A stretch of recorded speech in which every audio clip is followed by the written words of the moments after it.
Hello friends, ಎಲ್ಲರಿಗೂ T T ಸಿರೀಸ್ಗೆ welcome back ಹೇಳ್ತಾ ನಾವು ಇವತ್ತಿನ ವಿಡಿಯೋದಲ್ಲಿ ಕಮೆಂಟ್ಸ್ ಇನ್ ಪೈಥಾನ್ ಇನ್ ಕಮೆಂಟ್ಸ್ನ ನೋಡೋಣ. ಸೊ ಫಸ್ಟ್ ಆಫ್ ಆಲ್, ಪೈಥಾನಲ್ಲಿ ಕಮೆಂಟ್ಸ್ ಅಂದರೆ ಏನು? So comments is nothing but is an non executable code ಅಥವಾ ಲೈನ್.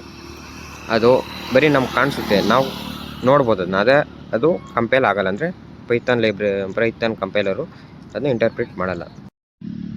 ಸೊ ಈ ರೀತಿ ನೋಡ್ಕೊಳ್ಳೋದಾದರೆ ಪೈಥಾನಲ್ಲಿ 2 ಟೈಪ್ಸ್ ಆಫ್ ಕಮೆಂಟ್ಸ್ನ ನಾವು ನೋಡ್ಬೋದು. ಒಂದು ಆ್ಯಶ್ ಯೂಸ್ ಮಾಡಿಬಿಟ್ಟು ಸಿಂಗಲ್ ಲೈನ್ಗೋಸ್ಕರ ಮಾಡೋದು, ಇನ್ನೊಂದು ಕೋಡ್ಸ್ ಯೂಸ್ ಮಾಡಿಬಿಟ್ಟು ಮಲ್ಟಿ ಲೈನ್ಸ್ಗೋಸ್ಕರ ಕಮೆಂಟ್ ಮಾಡೋಕ್ಕೆ. ಸೊ ನಾವು ಫಸ್ಟ್ ಆಫ್ ಆಲ್ ಕಮೆಂಟ್ಸ್ ಮಾಡಬೇಕು ಅಂದರೆ ಫಸ್ಟ್ ನಾವು ಫೈಲ್ ಒಂದು ಕ್ರಿಯೇಟ್ ಮಾಡ್ಕೊಬೇಕಲ್ವ. ಸೊ ಅದಕ್ಕೆ ನಾನು comments.py ಅನ್ನೋಂಥ ಫೈಲ್ನ ಕ್ರಿಯೇಟ್ ಮಾಡಿದ್ದೀನಿ.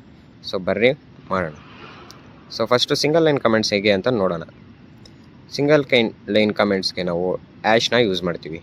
ಸೊ ಆ್ಯಶ್ನ ಯೂಸ್ ಮಾಡಿಬಿಟ್ಟು ನೀವೇನೇ ಒಂದು ಲೈನಲ್ಲಿ ನೀವು ಕೋಡ್ ಬರೆದಿದ್ರು ಅದು ಕಮೆಂಟ್ಸ್ ಆಗುತ್ತೆ. ಅದು ಯಾವುದೇ ರೀತಿಗೂ ಅದು ಇಂಟರ್ಪ್ರಿಟ್ ಆಗೋಲ್ಲ, ಅಂದರೆ ಕಂಪೈಲ್ ಆಗೋಲ್ಲ. ಸೊ ಅದು ಒಂಥರ ಊಟಕ್ಕುಂಟು ಲೆಕ್ಕಕ್ಕಿಲ್ಲ ಅಂತಾರಲ್ಲ, ಸೊ ಆ ಟೈಪು. ಬರೀ ನಾವು ನೋಡ್ಬೋದು ಅಷ್ಟೇ, ನಾವು ಆ ಕೋಡ್ ಏನು ಅಂತ ನೋಡೋದಕ್ಕೆ ಮಾತ್ರ ಯೂಸ್ ಮಾಡ್ತೀವಿ.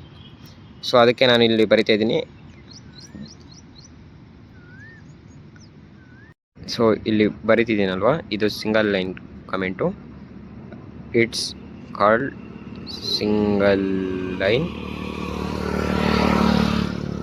ಕಮೆಂಟ್.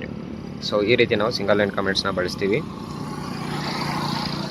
ಸೊ ಇದು ಬಿಟ್ಟು ಡಬಲ್ ಲೈನ್ ಕಮೆಂಟ್ಸ್ ಬಗ್ಗೆ ಹೇಳೋದಾದರೆ, ನಾನು ಡಬಲ್ ಲೈನ್ ಕಮೆಂಟ್ಸ್ನ ಅಥವಾ ಮಲ್ಟಿ ಲೈನ್ ಕಮೆಂಟ್ಸ್ನ ಹೇಳೋಕ್ಕಿಂತ ಮುಂಚೆ ನಿಮಗೆ ಒಂದು ಎಕ್ಸಾಂಪಲ್ ಕೊಡ್ತೀನಿ. ಕಮೆಂಟ್ಸ್ ಹಾಕ್ದಿರ ನಾವು ಏನಾದರೂ ಬರೆದ್ರೆ ಅದು ಏನಾಗುತ್ತೆ ಅಂತ. ಸೊ ಇಲ್ಲಿ ಬರಿತಾ ಇದೀನಲ್ಲ, ನೋಡ್ತಿದ್ದೀರಾ?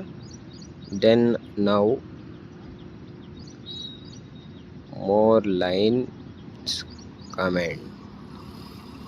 ಸೊ ಇಲ್ಲಿ ನೀವು ಕಾಣಿಸ್ತಾ ಇರ್ಬೋದು, ನಿಮಗೆ ಕೆಳಗಡೆ ಎಲ್ಲ ರೆಡ್ ಅಂಡರ್ಲೈನ್ಸ್ ಕಾಣಿಸ್ತಿದೆಯಲ್ಲ, that means that line was errors ಅಂತ. ಸೊ ಅದು ಎರರ್ ಬರಲು ಕಾರಣ ಏನಂದರೆ ನಾವು ಅದನ್ನ ಒಂದು ಅನ್ಸ್ಟ್ರಕ್ಚರ್ ವೇಯಲ್ಲಿ ಬರಿತಾ ಇದ್ವಿ. ಅದು ಏನು ಒಂದು ಡೇಟಾ ಟೈಪು ಅಥವಾ ಏನು ಅದು ಪೈಥಾನಲ್ಲಿ ಏನಾಗಬೇಕು ಅಂತ ಹೇಳ್ದಿರ ಬರಿತಿದ್ದೀವಿ. ಸೊ ಅದಕ್ಕೇನಾಗುತ್ತೆ, ಅದು ಪೈಥಾನ್ ಕಂಪೈಲರ್ ಅದಕ್ಕೆ ಗೊತ್ತಾಗಲ್ಲ ಇದೇನು ಅಂತ. ಸೊ ಅದಕ್ಕೆ ನಾವು ಕಮೆಂಟ್ಸ್ನ ಬಳಸ್ತೀವಿ, ಏನಾದರೂ ನಾವು ಕೋಡ್ ಬಗ್ಗೆ ಬರಿಬೇಕಾಗಿದ್ದರೆ. ಸೊ ಈಗ ನಾನು ಕೋಡ್ಸ್ ಹಾಕಿದ್ದೀನಿ, ನೋಡ್ತಿದ್ದೀರಲ್ಲ, 3 ಡಾಟ್ಸ್ ಕೋಡ್ಸ್ ಹಾಕಿದ್ದೀನಿ ಮೇಲೆ. ಸೊ ಇವಾಗ ಅದರೊಳಗಡೆ ಬರೀತಿದ್ದೀನಲ್ಲ ಕೋಡು. ಸೊ ಅದರಿಂದ ಯಾವುದೇ ರೆಡ್ ಲೈನ್ಸ್ ಬಂದಿಲ್ಲ, ಅಂದರೆ ಅದರಿಂದ ಯಾವುದೇ ಎರರ್ ಇಲ್ಲ ಅಂತ. ಇಲ್ಲಿ ನಾನು ತ್ರಿಬಲ್ ಕೋಡ್ಸ್ ಕಮೆಂಟ್ ಒಳಗಡೆ ಬರಿತಾ ಇರೋದು, ಯಾವುದೇ ರೀತಿ ಎರರ್ ಇಲ್ಲ. ಹೀಗೆ ಇವಾಗ ನಾನೇನು ಕೋಡ್ ಬರ್ತಿದ್ದೀನೋ ಅದನ್ನ ಅದರೊಳಗಡೆ ಬರೆದ್ರೆ ನಂಗೆ ಅದು ಯೂಸ್ ಆಗುತ್ತೆ. ನೆಕ್ಸ್ಟ್ ಟೈಮ್ ನಾನು ನೋಡೋವಾಗ ಒಂದು ಕೋಡ್ ಮಾಡ್ತಿದ್ದೀವಿ ಅಂದರೆ ಇವತ್ತು ಮಾಡಿರೋ ಕೋಡ್ ನಮಗೆ ಗೊತ್ತಾಗುತ್ತೆ ಈ ಕೋಡ್ ಇದು ಅಂತ. ಸೊ ಅದನ್ನೇ ನೀವು ಒಂದು ಮಂತ್ ಬಿಟ್ಟು ನೋಡೋದಾದರೆ ನಿಮ್ಗೆ ಕನ್ಫ್ಯೂಸ್ ಆಗುತ್ತೆ, ಏನು ಮಾಡಿದ್ದೀನಿ ಇಲ್ಲಿ ಕೋಡ್ ಅಂತ.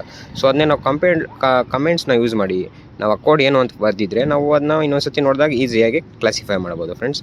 ಸೊ ಇದೇ ಸಿಂಗಲ್ ಮತ್ತು ಡಬಲ್ ಕೋಡ್ ಬರ್ತಿದ್ರೆ ಗೊತ್ತಾಗುತ್ತೆ. ಒಂದು 10 to 15 ಲೈನ್ಸಲ್ಲಿ ಕೋಡ್ ಬರ್ತಿದ್ರೆ ನಾವು ಯಾವಾಗ ನೋಡಿದ್ರೂ ಈಸಿಯಾಗಿ ಟ್ರೇಸ್ ಮಾಡ್ಬೋದು. ಆದರೆ ನೀವೊಂದು 100 ಲೈನ್ಸ್ ಕೋಡು ಅಥವಾ 500 ಲೈನ್ಸ್ ಆಫ್ ಕೋಡ್ ಬರ್ತಿದ್ರೆ ನಿಮ್ಗೆ ಕನ್ಫ್ಯೂಸ್ ಆಗುತ್ತೆ, ಸೊ ಎಲ್ಲಿ ಏನು ಫಂಕ್ಷನ್ ಯೂಸ್ ಆಗ್ತಿದೆ ಅಂತ. ಸೊ ಅದಕ್ಕೆ ನಾವು ಕಮೆಂಟ್ಸ್ನ ಯೂಸ್ ಮಾಡ್ತೀವಿ. ಸೊ ಇಷ್ಟೇ ಫ್ರೆಂಡ್ಸ್, ಇವತ್ತಿನ ವಿಡಿಯೋದಲ್ಲಿ ಸಿಂಗಲ್ ಮತ್ತು ಡಬಲ್ ಲೈನ್ ಕಮೆಂಟ್ಸ್ ಬಗ್ಗೆ ಇವತ್ತಿನ ವಿಡಿಯೋದಲ್ಲಿ ಇಷ್ಟೇ ಫ್ರೆಂಡ್ಸ್. ಸೊ ಇವತ್ತಿನ ವಿಡಿಯೋದಲ್ಲಿ ನಾನು ಪೈಥಾನ್ನ ಮತ್ತಷ್ಟು ಟಾಪಿಕ್ಸನ್ನು ಎಕ್ಸ್ಪ್ಲೈನ್ ಮಾಡ್ತೀನಿ. So thank you for watching T T series. Thank you.